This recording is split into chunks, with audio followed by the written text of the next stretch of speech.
नमस्कार दोस्तों, मैं शिवरतन पांडे आपका पुनः स्वागत करता हूं महर्षि पारस राष्ट्रो ज्योतिष में। दोस्तों, हमारी जो डिस्कशन है वो हमारी डिस्कशन है मिथुन लग्न एंटीक्लॉक आएंगे सप्तम भाव में धनु राशि है। धनु राशि के सूर्य के विषय में बात करने में, धनु राशि में यदि सूर्य है तो क्या हमें फल देगा, और सप्तम भाव से हम विचार क्या करते हैं, किन किन चीज़ों का विशेष हमें ध्यान देना पड़ेगा, उस बातों में आज हमें डिस्कशन करना। मिथुन लग्न के सप्तम भाव में सूर्य, मिथुन लग्न हो गई, सप्तम भाव हो गया, धनु राशि वहाँ पर बैठी है, वहाँ पर हमारे सूर्य देवता क्या विराजमान करते हैं। देखिए, लग्नेश हमारे बुध हो गए और सूर्य धनु राशि में बैठे, तो धनु राशि का मतलब मूलंच पूर्वाषाढ़ा उत्तरापादे धनु। मूला, पूर्वाषाढ़ा, उत्तराषाढ़ा तीनों नक्षत्रों से हमारी धनु राशि बनती है। मूला के 4 चरण, उत्तराषाढ़ा के 4 और पूर्वाषाढ़ा के 4 और उत्तराषाढ़ा के 1 चरण से हमारी धनु राशि बनेगी। मूला के स्वामी केतु, पूर्वाषाढ़ा के शुक्र और उत्तराषाढ़ा के सूर्य नक्षत्र के स्वामी होंगे। यदि आप हमसे कोई मुझसे डिस्कशन करना चाहते तो आप, ये नंबर है मेरा 9814915030, इस नंबर पे मुझे आप डिस्कशन कर सकते हैं, चैट कर सकते हैं। देखिए, सप्तम भाव हमें किस चीज़ को रिप्रेजेंट करता है। सप्तम भाव हमें हमारे जीवन में वैवाहिक जीवन, दाम्पत्य जीवन, मैरिज लाइफ को रिप्रेजेंट करता है। विशेषकर पति पत्नी के सुख को रिप्रेजेंट करता है सप्तम भाव। सप्तम भाव हमारे पार्टनरशिप को रिप्रेजेंट करता है। सप्तम भाव यानी 7th हाउस हमें विदेश से संबंधित यात्राओं को रिप्रेजेंट करता है। और 7वें भाव से संबंध आपका ससुराल पक्ष से भी कह सकते हैं कि पारिवारिक जीवन आपका संबंध कैसा रहेगा, ये भी आप विचार कर सकते हैं। 7वें भाव से वहाँ के कारक हमारे शुक्र हैं, मगर जिस व्यक्ति के शुक्र, बृहस्पति यदि सप्तम भाव से संबंध रखते हैं या सप्तम भाव में दृष्टित है या सप्तम भाव और किसी भी भाव में इन दोनों ग्रहों का प्रभाव ज़्यादा होता है तो बहुत पावरफुल होगा। इस लग्न में मिथुन लग्न है तो यानी बुध का भी रोल काफ़ी होगा। मिथुन लग्न में सप्तम भाव में सूर्य यदि बैठे हैं तो ऐसा व्यक्ति स्वाभिमानी, स्वेच्छाकारी, परोपकारी, दाम्पत्य जीवन का सुख, पारिवारिक जीवन का सुख, स्त्री प्रेमी और दूसरों का हितैषी होता है। ऐसे व्यक्ति के जीवन में यदि ऐसा व्यक्ति कोई पार्टनरशिप में बिजनेस करता है, व्यवसाय करता है, बहुत फलीभूत होता है। ऐसे व्यक्ति के जीवन में यात्राओं के बार बार अवसर प्राप्त होते हैं और ऐसा व्यक्ति विदेश से संबंधित लंबी यात्रा करता है। अब हम उस विषय पे जाएंगे, क्यों ये सब होता है उसके विषय में देखते हैं। देखिए, इस चार्ट में सूर्य का प्रभाव बहुत अच्छा है और सूर्य का प्रभाव अच्छा रहेगा। क्यों रहेगा? लग्नेश मित्र है, सुखेश मित्र है और सप्तम भाव का स्वामी बृहस्पति सूर्य के अच्छे मित्र हैं। जब आप किसी भी मित्र के घर में जाओगे तो वहाँ कंफर्टेबल होकर के यदि बैठोगे तो वहाँ आपका वर्चस्व भी अच्छा होगा और वहाँ की जो जनता होगी, वहाँ का जो लोग होंगे वो आपकी बात को सुनेंगे भी और आपकी बातों में एग्री भी होंगे, तो वो आपके मित्र होंगे। यदि यही दुश्मन में होंगे तो आप खुद कंफर्टेबल नहीं होगे, वहाँ पर बैठने के लिए आप खुद कंफर्टेबल नहीं होगे।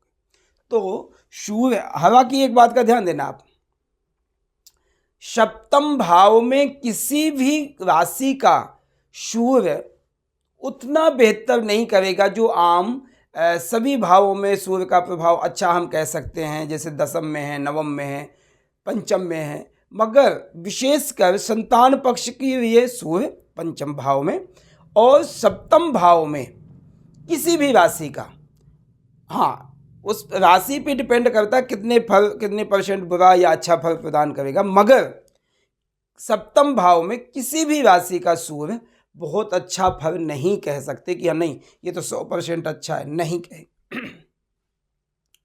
क्योंकि वहां का मेन कारक शुक्र है और शुक्र और सूर्य का वैमनस्य है, वो कारण है। दूसरा कारण यह है कि सप्तम भाव में जो सूर्य है, एक व्यक्ति एग्रेसिव जिद्दी स्वभाव, अपने वर्चस्व को मनाने के लिए किसी से भी कुछ भी दवा कर सकता है। तो एक जो शुक्र है एक प्रेम संबंध को बनाता है, पति पत्नी के रिलेशन में क्या है, इमोशनल है, और सूर्य को इमोशनल नहीं आता कोई काम करना। सूर्य तो एक प्रत्यक्षदर्शी है, प्रत्यक्ष में बात करेगा। एक बात का ध्यान देना, सिंह लग्न या सिंह राशि वाला व्यक्ति ना, आप चाहे पिता हैं, दादा हैं, माता हैं, पिता कोई भी है, वो प्रत्यक्ष रूप में तुरंत जवाब देगा, तुरंत आपको यदि गलत हैं तो वही मतलब होता है कि यदि सूर्य का प्रभाव जो है सप्तम भाव में अच्छा है, मैं नहीं कह रहा हूं कि बुरा है, मगर बहुत अच्छा नहीं है किसी भी राशि में, ठीक है। अब यहां पर हम जनरल बात करें, सप्तम भाव में सूर्य धनु राशि के, वहां के स्वामी बृहस्पति है। यदि बृहस्पति नीचादि अवस्था में नहीं है, यदि अष्टम में नहीं है, तो बृहस्पति अच्छा फल देंगे। और यदि सप्तमेश अच्छा है तो वहाँ पर सूर्य का भी वर्चस्व अच्छा होगा और बृहस्पति के मुताबिक सूर्य चलाएगा, ठीक है। तो यहाँ पर आपके जो दाम्पत्य जीवन, पारिवारिक जीवन, सुख में काफ़ी हद तक बेहतरी स्थिति होगी, मतलब कोई ऐसी खराब नहीं रहेगा। दो चीज़ें हैं उसमें, बृहस्पति एक धार्मिक और शांत स्वभाव का ग्रह है, सूर्य भी धार्मिक, मगर सूर्य का कारण क्या है, एक एग्रेसिव, ऊर्जावान, तेजस्वी होने के कारण से उसका स्वभाव थोड़ा सा तीखा है। किसी को झुकना नहीं, किसी के सामने नतमस्तक नहीं होना, सूर्य का ये स्वभाव है। और पति पत्नी के रिलेशन में कभी कभी अच्छा होते हुए भी आप बिल्कुल सही हैं, तब भी आपको झुकना होता, क्योंकि वो दाम्पत्य जीवन है, दो लोगों से चलता, एक सिंगल व्यक्ति से नहीं चलता हो। तो कभी कभी अच्छा आप सत्यता होते हुए भी आपको झुकना पड़ता है, तो इसलिए सूर्य का प्रभाव उतना अच्छा नहीं मानते हैं। हालांकि जैसे राहु है, शनि है, ये तो पापी ग्रह, स्वाभाविक है वहाँ पर अच्छे नहीं माने जाएंगे, क्योंकि यहाँ इमोशनल प्रेम की बात है, दो हृदय की बात है, इस कारण से यहाँ पर सूर्य आपको बिजनेस पॉइंट ऑफ व्यू से पार्टनरशिप के लिए बहुत बेस्ट करेगा, एनर्जी देगा, एग्रेसिव होंगे, बिजनेस पार्टनरशिप के लिए बहुत बेस्ट है यदि आपका बृहस्पति अच्छा है। उसमें भी यदि मंगल का प्रभाव अच्छा है इस चार्ट में, या सूर्य से संबंध है या बृहस्पति से मंगल का संबंध है, तो आप एक अच्छे बिजनेसमैन और विदेशों से संबंधित एक्सपोर्ट आदि का काम आप कर सकते हैं, एक्सपोर्ट आदि का काम आप कर सकते हैं, आपके जीवन के लिए बेहतर रहेगा। सूर्य की सप्तम दृष्टि जो है लग्न भाव को जाएगी, मित्र क्षेत्र जाएगी, तो आपको ऊर्जावान बनाएगा, आपका हेल्थ अच्छा रहेगा, आपकी पाचन शक्ति अच्छी रहेगी, आपका स्वास्थ्य अच्छा रहेगा, आपकी बोलने की शक्ति अच्छी होगी, आपके चेहरे में ग्लो होगी, आपके चेहरे में सुंदरता होगी। ये सब चीज़ें आपको सूर्य प्रदान करेगा लग्न भाव को देखने के कारण से। हाँ, उसमें हमें बुध की पोजीशन देखनी पड़ेगी, अन्यथा सूर्य का जो दृष्टि है बहुत अच्छी दृष्टि है लग्न भाव को। सूर्य यदि मूला नक्षत्र में है तो वहां के स्वामी है केतु। केतु सूर्य की कोई मित्रता नहीं है, मगर यदि केतु के नक्षत्र में बैठे, केतु की पोजीशन अच्छी नहीं है, तो सूर्य थोड़े से पीड़ित हो जाएंगे, थोड़ा प्रभाव में, थोड़ा फल में कमियां आएंगी, पति पत्नी के संबंधों में, पारिवारिक जीवन में कुछ न कुछ कमियां आएंगी मूला नक्षत्र में यदि सूर्य है। सूर्य यदि पूर्वाषाढ़ा नक्षत्र में है, वहां के स्वामी शुक्र हैं। शुक्र इस चार्ट में पंचमेश और द्वादशेश होकर के बैठे।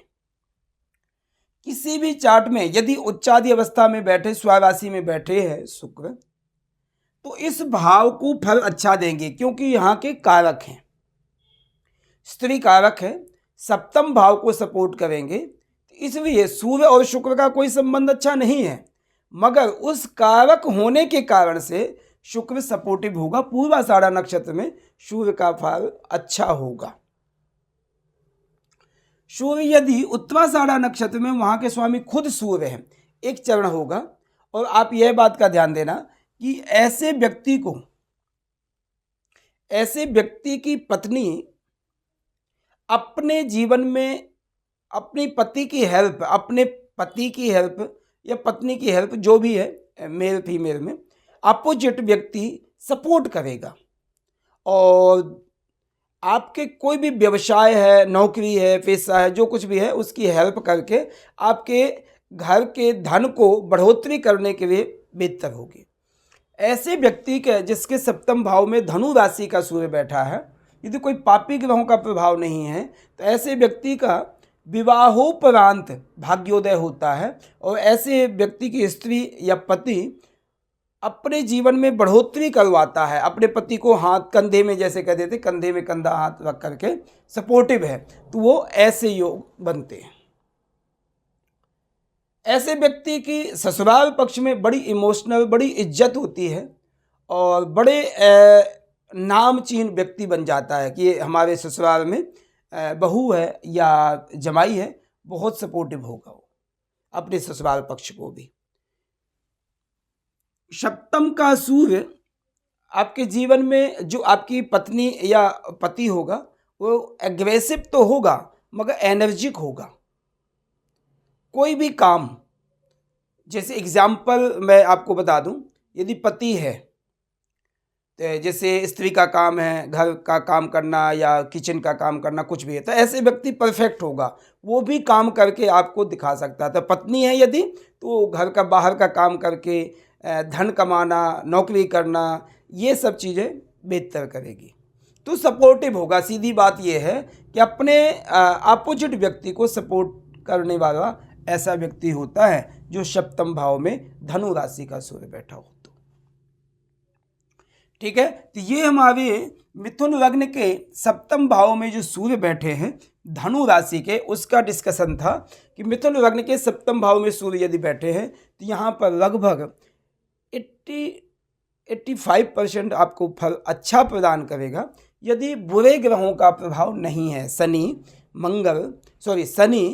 राहु केतु का प्रभाव यदि नहीं है, यहाँ मंगल का प्रभाव हो जाएगा, थोड़ा एग्रेसिव तो व्यक्ति हो जाएगा, मगर फल में उसमें बढ़ोतरी हो जाएगी, उसके फल में शुभता में बढ़ोतरी हो जाएगी।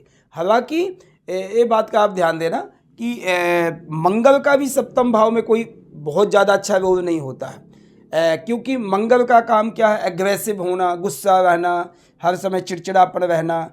तो पति पत्नी के रिलेशनशिप में ऐसे बातें नहीं आनी चाहिए, जब ही आपको सपोर्टिव होगा। हम क्यों कहते हैं बुध अच्छा रहेगा, शुक्र अच्छा रहेगा, बृहस्पति अच्छा रहेगा, चंद्रमा अच्छा, क्यों? क्यों? स्त्री कारक है और ये प्रेम के, इमोशनल के ग्रह हैं। ये इमोशनल, दूसरे व्यक्ति के इमोशनल बातें समझते हैं, और पति पत्नी के संबंध जो है ये इमोशनल है, हृदय मिलना, ये बात है। इस कारण से सप्तम भाव में शुभ ग्रह जो हैं जितने भी हैं बेनिफिट देंगे आपको। ठीक है, तो ये हमारी जो डिस्कशन थी सप्तम भाव में धनु राशि के सूर्य का फल है। प्लीज़ इसको आप देखिए और सुनिए और मुझे फिर चैट करके बताइए कि कैसा आपको आज की क्लास लगी, कैसा इसका फल लगा आपको, प्लीज़ बताइए। धन्यवाद, नमस्कार।